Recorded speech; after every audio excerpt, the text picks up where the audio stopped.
অনেক voter specially আর একটু earlier in the day অনেকগুলো সেন্টার কেন্দ্রে আমরা দেখেছি তারা ফিরে চলে গেছিলেন বিকজ তাদেরকে সঠিক কক্ষ দেখানো হচ্ছিল না, অনেকক্ষণ ওয়েট করে চলে গেছিলেন। কিছু জায়গায় লম্বা লাইন ছিল, ওখানেও অনেকক্ষণ ওয়েট করে অনেক লোকজন চলে গেছেন।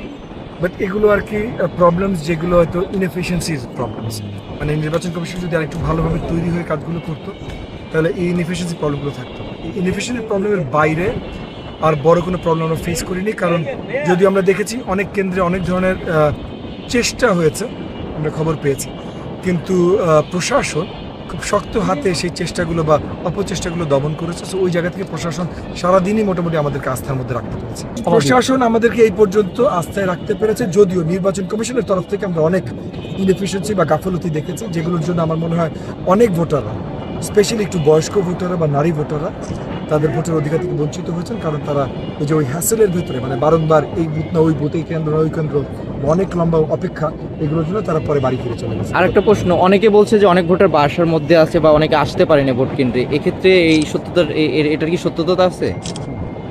দেখেন, ট্রান্সপোর্টেশন একটা প্রবলেম হতে পারে, যদিও আমি দেখেছি সব প্রার্থীরাই মোটামুটি ট্রান্সপোর্টেশনের ব্যবস্থা করতে চেষ্টা করেছে ভোটারদের জন্য, আর ভোটারদের জন্য তো ট্রান্সপোর্টেশনের ব্যবস্থা রাস্তায় এমনিতেও ছিল।